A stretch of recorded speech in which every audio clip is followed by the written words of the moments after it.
కానీ దేశ చరిత్రలో తొలిసారి పాలనపై విధ్వంసం అనే పుస్తకం రావడం 40 సంవత్సరాలుగా మొట్టమొదటిసారిగా నేను చూస్తున్నాను. ఒక ప్రభుత్వం, ఒక పాలకుడు రాష్ట్రాన్ని ఎలా విధ్వంసం చేయగలుగుతాడో చెప్తూ ఈ పుస్తకాన్ని రాశారు. ప్రభుత్వం టెర్రరిజంపై చైతన్యపరిచేందుకు సురేష్ గారు ఈ పుస్తకం తేవడం చాలా ఆనందం, అభినందనీయం. ఈరోజు మీరు చూస్తే 19 నుంచి జరిగిన విధ్వంసంపై, అప్రజాస్వామ్య పోకడలపై, దారుణాలపై అన్ని సంఘటనల్ని ప్రస్తావించూ ఎంతో చక్కగా ఈ పుస్తకాన్ని రాశారు. మరొక్కసారి చాలామంది చేయలేని పని ఒక రచయితగా ఆలపాటి సురేష్ కుమార్ గారు చేయడం చాలా గర్వించదగ్గ విషయం. మనందరం కూడా వారికి ఇవ్వగలిగింది. అభినందనలు, గట్టిగా చప్పట్లు కూడా అందరూ అభినందించాల్సిందిగా కోరుతున్నాం. ఒక జర్నలిస్ట్గా సమాజాన్ని విభిన్న కోణాల్లో చూస్తారు. నేను రాజకీయ నాయకుడిగా రాజకీయంగా చూస్తాను, ఇంకొక నాయకుడు ఇంకొక విధంగా చూస్తారు. జర్నలిస్ట్ అయితే విభిన్న కోణాల్లో చూసే వ్యక్తి సురేష్ గారు. రాష్ట్రంలో ఉన్న పరిస్థితి ఇక్కడ లేడు, ఆయన హైదరాబాద్లో ఉంటాడు. కానీ ఇక్కడ జరిగిన పరిస్థితిని చలించి తెగించి ఆయన పుస్తకాన్ని రాశాడు. ప్రజలు ఎంతగానో నమ్మి గెలిపించిన ఈ ప్రభుత్వం ఏం చేసింది, ఎలా వంచింది, ప్రజల జీవితాలను, వ్యవస్థలను ఎలా చిన్నాభిన్నం చేసిందో చాలా చక్కగా ఈ పుస్తకంలో వివరించారు. సమాజంపై బాధ్యతతో, రాష్ట్ర దుస్థితిని చూసి బాధతో రాశారు. వారి చూస్తే నా మనసులో ఏముందో అది చాలా స్పష్టంగా, నా మనసులోనే కాదు 5 కోట్ల తెలుగు ప్రజల మనసులో ఏముందో దాన్ని స్పష్టంగా రాసిన వ్యక్తి ఆలపాటి సురేష్ గారు. ఒక నియంత పాలనలో ప్రజాస్వామ్యం విధ్వంసం అయింది. రివర్స్ పాలనలో రాష్ట్ర ప్రభుత్వం, రాష్ట్ర భవిష్యత్తు విధ్వంసం అయింది. సైకో పాలనలో మన బిడ్డల భవిష్యత్తు విధ్వంసం అయింది. నమ్మి అధికారాన్ని ఇచ్చినందుకు ప్రజల ఆశలు, ఆకాంక్షలు విధ్వంసమయ్యాయి. బీసీలు, దళితులు, మైనారిటీల ఆత్మగౌరవం విధ్వంసానికి గురైంది. ఇవన్నీ చూసి సురేష్ ఈ పుస్తకంగాన్ని తీసుకొచ్చారు. ఒక మాటలో చెప్తున్నా, ఈ 5 ఏళ్లలో రాష్ట్ర భవిష్యత్తు విధ్వంసం అయింది, భావితరాల భవిష్యత్తు విధ్వంసం అయింది. ఈ విషయాన్ని మనందరం గుర్తుపెట్టుకోవాల్సిన అవసరం ఉంది.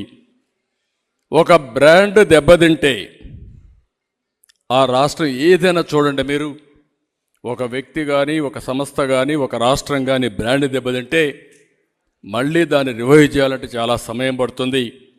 అలాంటి విధ్వంసం జరిగిందని చాలా స్పష్టంగా వారు చెప్పగలిగారు. 185 అంశాలు, ఆయా సంఘటనల్ని వారు ఎంత బాగా తీసుకొచ్చారంటే అంత బాగా తీసుకొచ్చారు.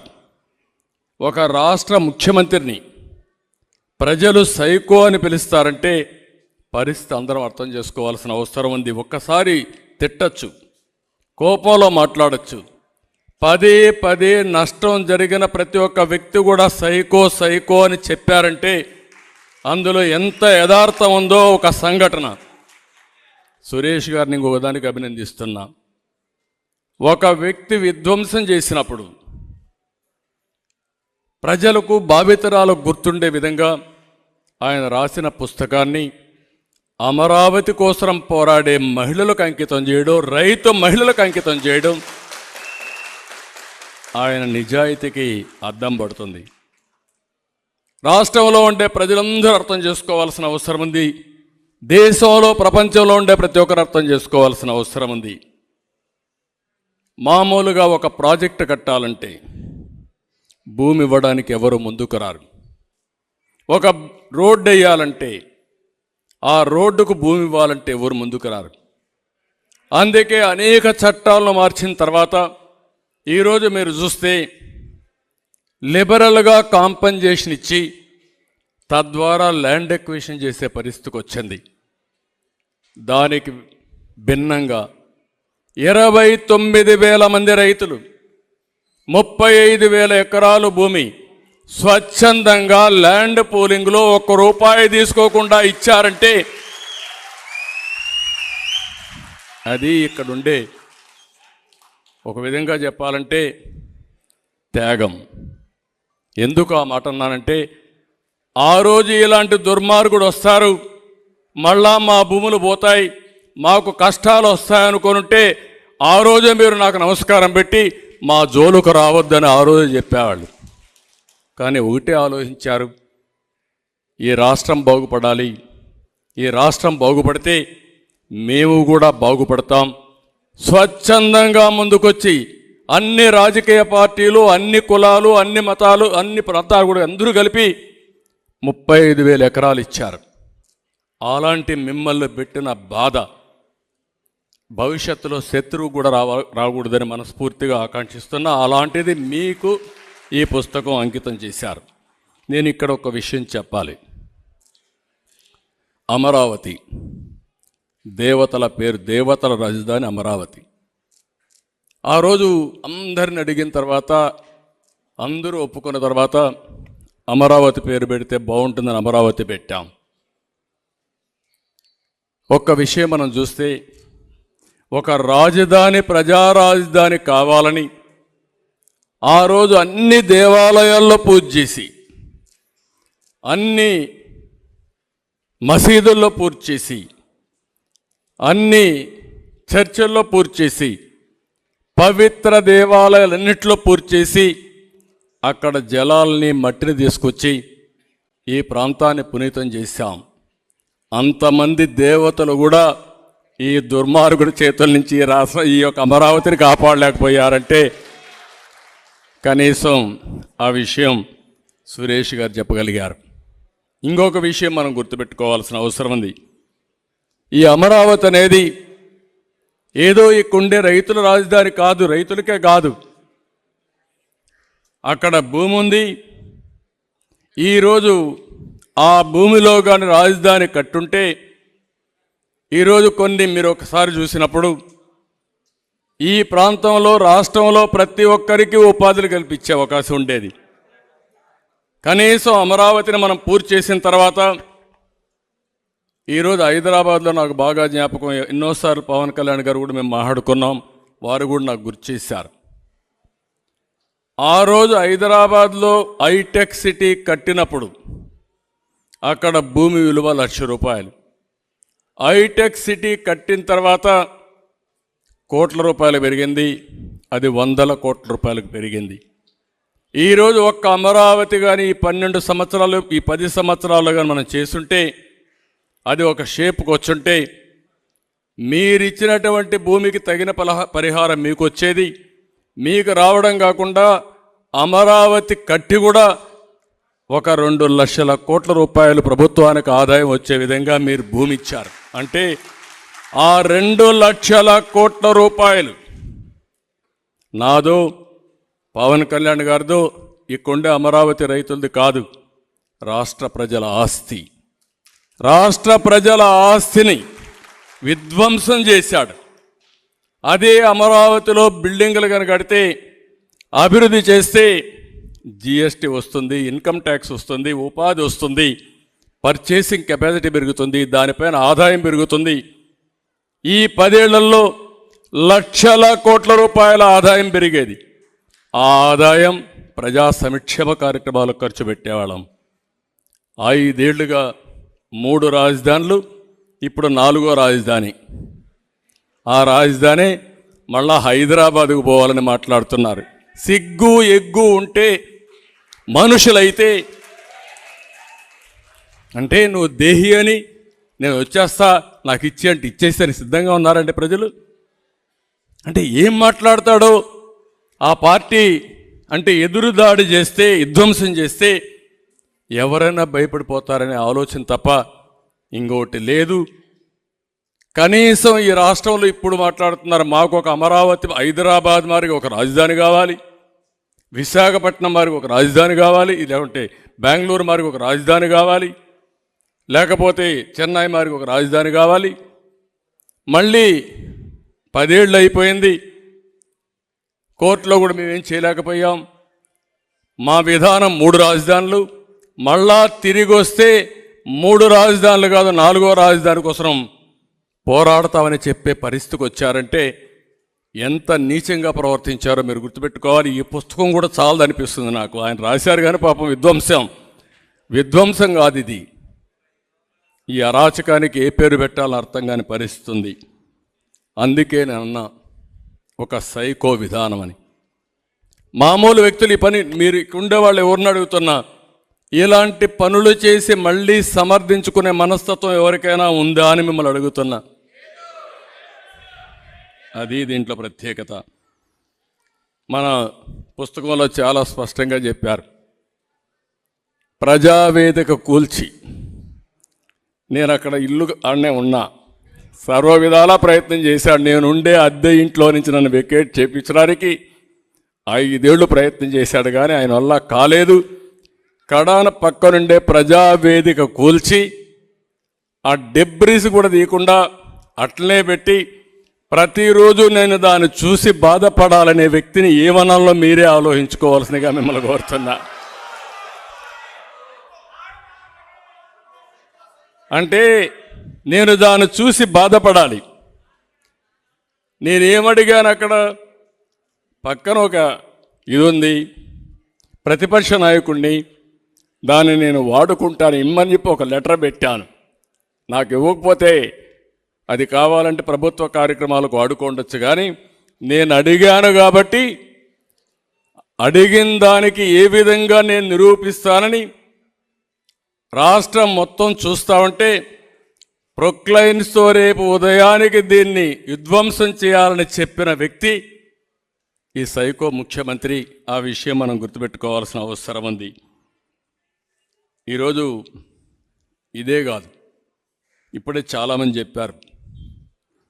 ఒక్క విషయం మీరు చూస్తే ఏ ముఖ్యమంత్రి అయినా సరే, ఏ ప్రజాప్రతినిధి అయినా సరే, కడాన రాజకీయాల్లో ఉండే అధికారం రాదు కానీ మా రామకృష్ణ గారు ఇప్పుడు మాట్లాడినా నా రాష్ట్రం ఇండస్ట్రీస్ రావాలని మాట్లాడతారు. ఇక్కడ ఉండే పిల్లలకు ఉద్యోగాలు రావాలని పోరాడతాం, ఉద్యమాలు చేస్తాం. అది మనందరం చేసే పని. వచ్చే ఇండస్ట్రీస్ని తరిమేసిన ఏకైక ముఖ్యమంత్రి నా సర్వీసులో 40 సంవత్సరాల్లో మొట్టమొదటిసారి చూశాను ఈ ముఖ్యమంత్రిని. ఎక్కడెక్కడో తిరిగా నేను. ఒక కియా మోటార్స్ తేవాలంటే సౌత్ కొరియాకు 3 సార్లు వెళ్ళా. మా సెక్రటరీని పంపించా. వాళ్ళందరికీ అవన్నీ చెప్పి ఏమేమి ఇస్తామో పోటీలో చెప్పిన తర్వాత వాళ్ళు వస్తే కియా మోటార్స్ పెడితే చిత్తూరు జిల్లాలోనే ఇండస్ట్రీ పెట్టాలి, నా జన్మభూమి రుణం తీర్చుకోవాలని, నా గడ్డ మీద ఇండస్ట్రీ పెట్టి నా వాళ్ళకు ఉద్యోగాలు ఇవ్వాలని అమర్ రాజా బ్యాటరీస్ అక్కడ ఇండస్ట్రీ పెడితే వేధించి అమర్ రాజా బ్యాటరీస్ తెలంగాణకు పారిపోయాడికి జగిలిగాడంటే ఎంత దుర్మార్గుడో మీరు అర్థం చేసుకోవాలి. కడాన అమర్ రాజా బ్యాటరీస్ ఇక్కడే మీ ఎంపీనే గల్లా జయదేవ్. ఈ బాధ భరించలేక ఆ ఇండస్ట్రీ కూడా కాపాడుకోవాలి కాబట్టి రాముడు మారుగా రాజకీయాలకు విరామం ఇచ్చిన వ్యక్తి ఈరోజు గల్లా జయదేవ్. అంటే ఒక వ్యక్తిని కూడా రాజకీయాలు కూడా చేయనీయకుండా చేయగలిగాడంటే ఇంకా నేను కానీ పవన్ కళ్యాణ్ గారు మీరు చూసుంటారు. మేమిక్కడ దృఢ సంకల్పంతో 5 కోట్ల భవిష్యత్తు ఏ విధంగా కాపాడాలనే సంకల్పంతో ముందుకు పోతున్నాం తప్ప ఇంకోటి కాదు. ఆ విషయం మీరు చూడాలి.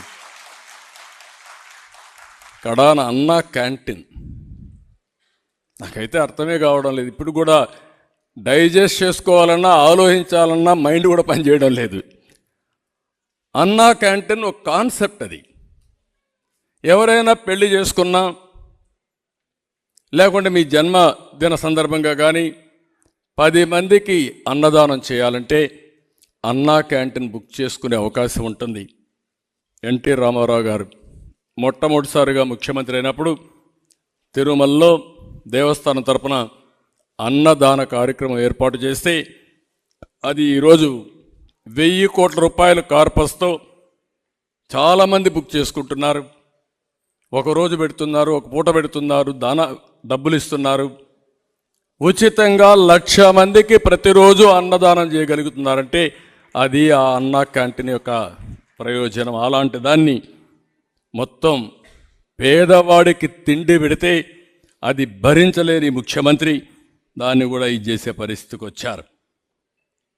కడాన మీరు ఒకసారి చూస్తే ఎలాంటి మనస్తత్వం మీరు అందరూ గుర్తుపెట్టుకోవాల్సిన అవసరం ఉంది.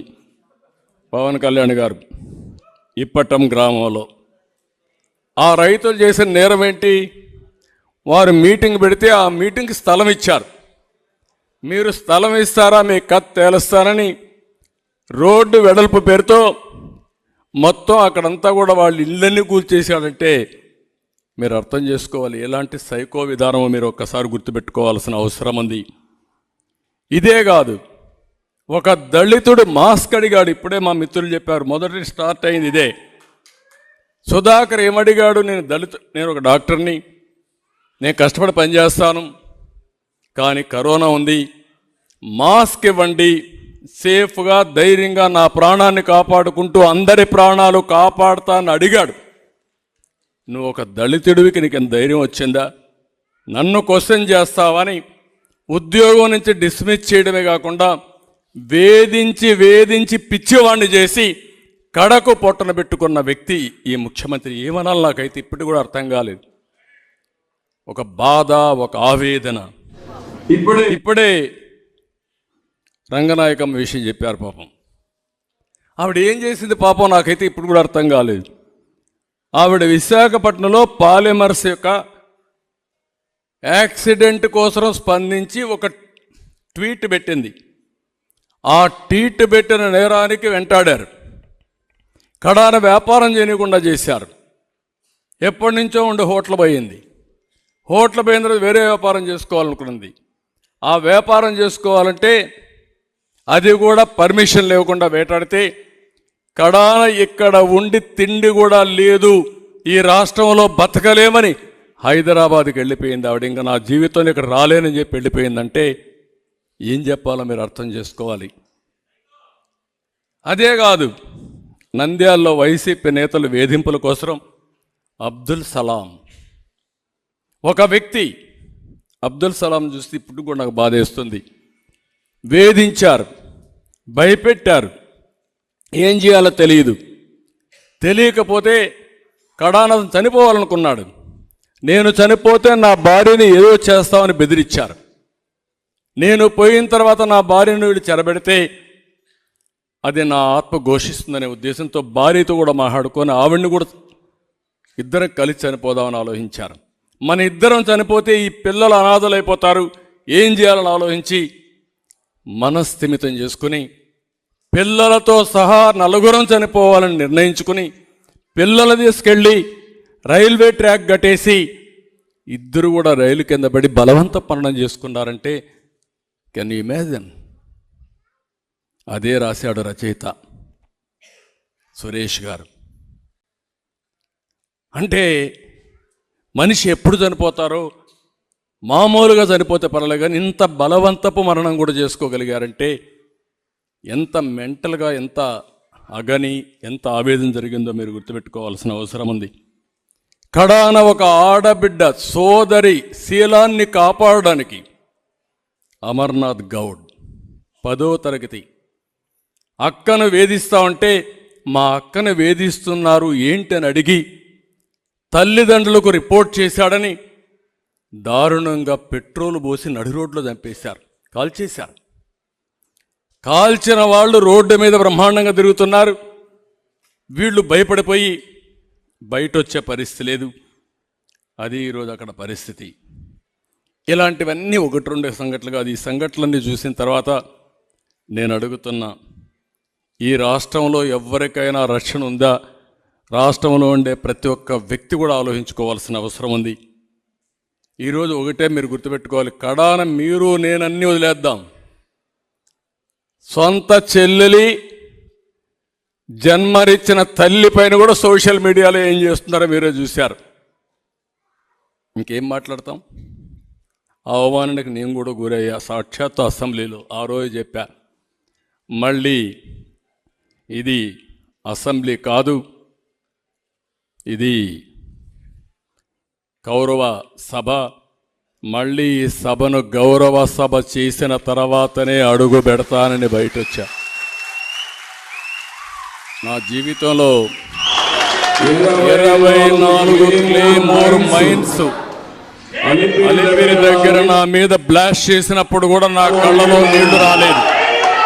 కానీ ఆ రోజు నన్ను అవమానం చేసిన దానికి నా కళ్ళల్లో కూడా నీళ్లు వచ్చాయి. నేను బాధపడ్డా. అది నా జీవితంలో మొట్టమొదటిసారిగా బాధపడిన సందర్భం ఏదైనా ఉంటే ప్రాణానికి బాధపడలేదు. కానీ ఈ దుర్మార్గులు చేసిన అవమానానికి నేను కూడా కళ్ళ నీళ్లు పెట్టుకున్నానంటే ఒక్కసారి 5 కోట్ల మంది ప్రజలు ఆలోచించుకోవాల్సిన అవసరం ఉంది. ఎవరికి తప్పలా. సరే, ఇటీవల జరిగిన పరిణామాలు అవన్నీ ఉన్నాయి, అవన్నీ నేను మాట్లాడడం లేదు. ఒక దళిత డ్రైవర్ని ఎమ్మెల్సీ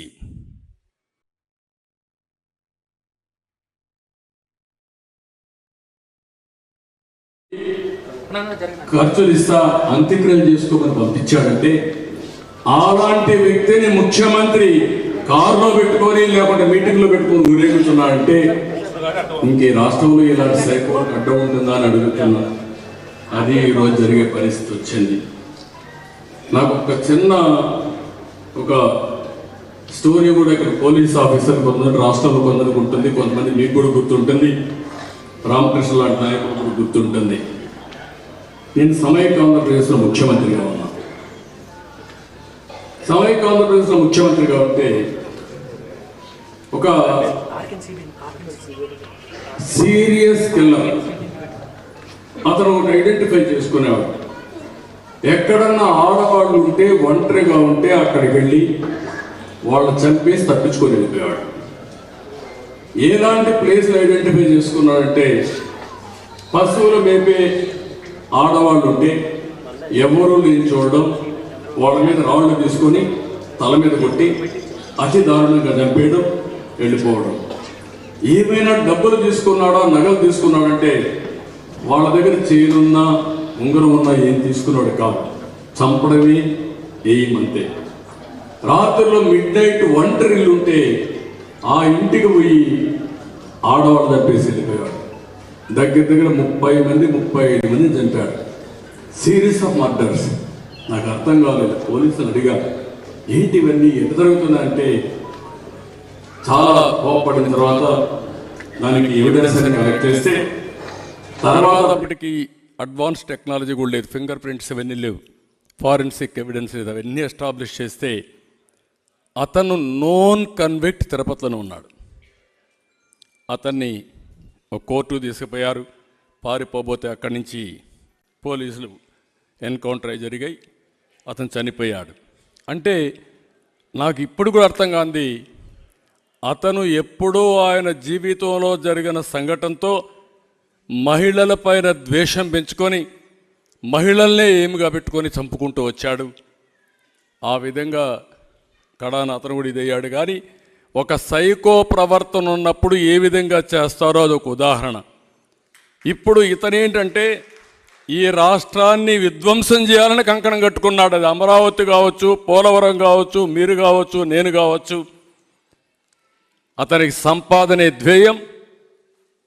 ఎవరు అడ్డం వస్తే వాళ్ళు పవన్ కళ్యాణ, చంద్రబాబు నాయుడు, లేకుంటే సురేష, లేకుంటే ఇంకొక వ్యక్తి నిమిత్తం, దానికి నిమిత్త మాత్రం మనం అందరం ఆయన ఇష్ట ప్రకారం చేసుకొని వెళ్ళిపోతాడు.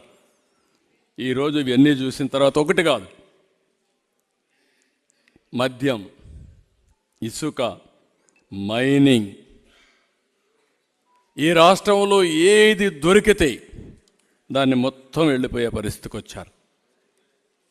ఈరోజు ఇవన్నీ చూసిన తర్వాత నేను ఒక చిన్న ఎగ్జాంపుల్ చెప్తాను, ఎంత క్రూరంగా ఉంటారని. మైనింగ్లో పలమనేరులో ఒక ఎమ్మెల్యే ఉన్నాడు. కోలార్ నుంచి ఒక అతను మైనింగ్ చేస్తాడు, అక్కడ క్వారీస్ చేస్తాడు. మొత్తం నాకు ఇమ్మన్నాడు, ఇది లేని పరిస్థితులు ఇచ్చేశాడు. వాడుకున్నాడు, అతనికి ఏం ఇవ్వలేదు. కొన్ని రోజుల తర్వాత కరెంటు బిల్లు కూడా కట్టకుండా ఒక 35 లక్షల రూపాయల బిల్లు ఇతనికి పంపించాడు. అరే నువ్వే పని చేసుకున్నావు, అది కట్టకుండా నాకు ఇస్తావేంటంటే, ఇవ్వకపోతే నిన్ను అరెస్ట్ చేస్తావంటే కోర్టుకు పోయి బెయిల్ తెచ్చుకునే పరిస్థితికి వచ్చాడు. అంటే మీరు గుర్తుపెట్టుకోవాల్సింది, ఇలాంటి బాధితులు ఈ రాష్ట్రంలో ప్రతి ఒక్క ఊర్లో ఉన్నారు, ప్రతి ఒక్క ప్రాంతంలో ఉన్నారు. అది ఈరోజు రాష్ట్రంలో జరిగిన పరిస్థితి. ఆ కొండే మంత్రి ఈరోజు మనం చూస్తుంటే ఒక్కరిద్దరు కాదు, మంత్రులు కూడా చూస్తామంటే, ఎమ్మెల్యేలు కూడా చూస్తామంటే ఇష్టానుసారంగా దోచుకునే పరిస్థితికి వచ్చారు. మీడియా ఉన్నారు, మొదటి బాధితులు మీరే. 2430 తీసుకొచ్చాడు. పాపం ఎక్కడికక్కడ మీడియా కూడా సైలెంట్ అయ్యారు. తిరుగుబాటు చేసే వాళ్ళ మీద కేసులు పెట్టారు. వాళ్ళు కూడా మా క్లబ్లో చేరే పరిస్థితికి వచ్చారు. వాళ్ళు కూడా సఫర్ అయ్యే పరిస్థితికి వచ్చారు. ఈ విధంగా మొత్తం నిన్న మీరు చూస్తే పవన్ కళ్యాణ్ గారు భీమవరం పోవాలా. భీమవరం పోవాలంటే హెలికాప్టర్కి పర్మిషన్ లేదు, మీరు రావడానికి వీలు లేదు. రేపు నేను పర్చూర్లో మీటింగ్ పెట్టాను, నేను మీటింగ్ పెట్టడానికి వీలు లేదు. Can you imagine this? మేము ఈరోజు మీటింగ్ కూడా పెట్టుకోలేని పరిస్థితులు మేము ఉన్నామని మేము చెప్పుకునే పరిస్థితికి రావాల్సిన అవసరం ఉంది. అందుకే నేను ఒకటే చెప్తున్నా, 5 కోట్ల మందికి ఈరోజు ప్రజలకు ప్రభుత్వమే ఏదైనా సమస్య వస్తే ప్రభుత్వం దగ్గరికి వెళ్తాం. ఎవరైనా అల్టిమేట్గా ఒకటి వస్తే ముఖ్యమంత్రి దగ్గరికి వెళ్తాం. కానీ ప్రభుత్వమే సమస్య అయితే ఎవరి దగ్గర పోతాం నాకైతే అర్థం కాని పరిస్థితి. ఈరోజు ఇవన్నిటికి కూడా కారణం ముఖ్యమంత్రి విపరీత మానసిక ధోరణి వల్ల, ఆయన మానసిక ఆరోగ్యం వల్ల మనకి ఈ సమస్యలన్నీ వచ్చే పరిస్థితి వచ్చింది. కానీ ఒక్కటి మాత్రం చెప్తున్నా, ఈ పుస్తకం రాసిన తర్వాత మిమ్మల్ని అందరినీ కోరేది ఒకటే, సమాజంలో మంచి ఉంటుంది, చెడు ఉంటుంది. చెడు చేసే వ్యక్తులు నేరస్తులైతే, వాళ్లే పాలకులైతే ప్రజలు భయపడిపోయే పరిస్థితికి వస్తారు. భయపడిన తర్వాత బానిసలయ్యే పరిస్థితి వస్తుంది. అందుకే అడుగుతున్న, రాష్ట్రంలో ఈరోజు ఈ పుస్తకం చూసిన తర్వాత ప్రతి ఒక్కరికి విజ్ఞప్తి చేస్తున్నా, మీరు కూడా చెడుని పూర్తిగా నివారించడానికి నడుం కట్టాల్సిన అవసరం ఉంది. కులం, మతం, ప్రాంతం, వర్గం అని లెక్కలేస్తే కుదరదు. ప్రతి ఒక్కరు గుర్తుపెట్టుకోవాల్సింది, మనందరం కులాలకు, మతాలకు, ప్రాంతాలకు అతీతంగా చైతన్యం కావాలి. ఈ రాష్ట్రంలో సమర్థవంతమైన యువత ఉంది, సహజ వనరులున్నాయి, పుణ్య నదులున్నాయి, సముద్ర తీర ప్రాంతం ఉంది, బంగారు బండే పొలాలున్నాయి, బంగారు పండించే రైతాంగం ఉన్నారు. కానీ ఇవన్నీ ఉన్నాయి, కానీ ఈ రాష్ట్రం ఎక్కడికి పోయిందో మీరు ఒక్కసారి గుర్తుపెట్టుకోవాలి. ఇక్కడ పుట్టిన వాళ్ళు వేరే రాష్ట్రాలకు పోయి బ్రహ్మాండంగా అక్కడ రాణిస్తున్నారు.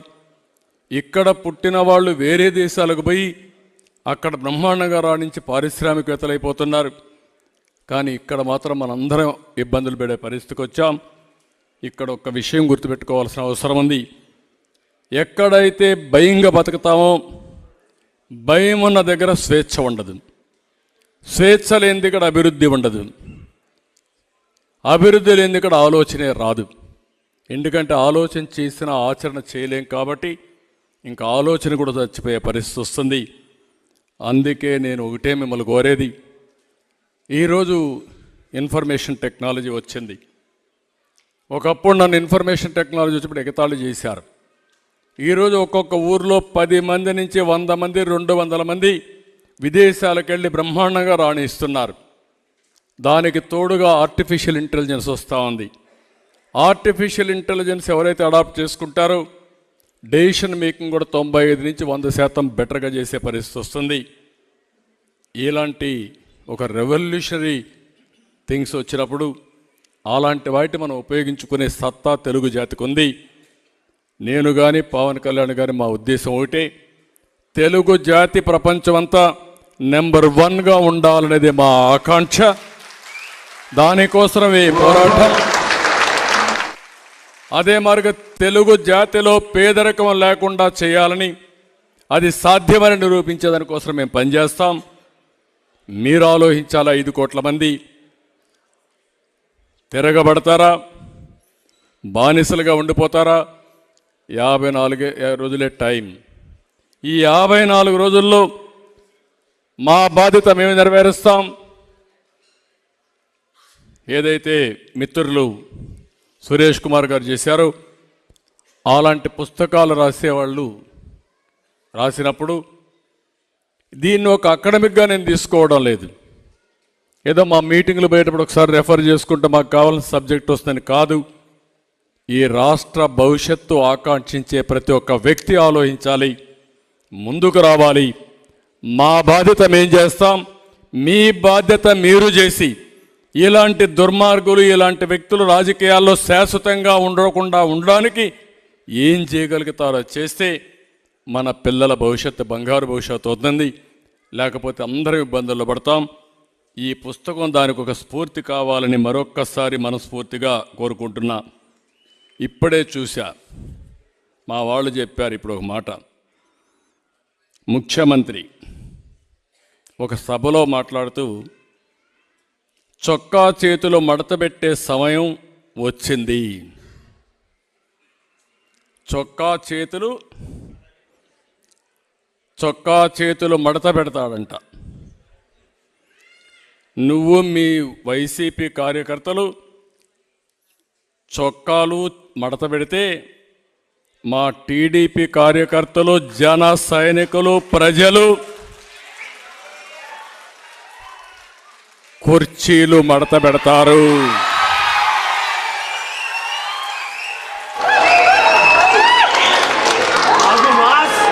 మళ్ళీ చెబుతున్నా,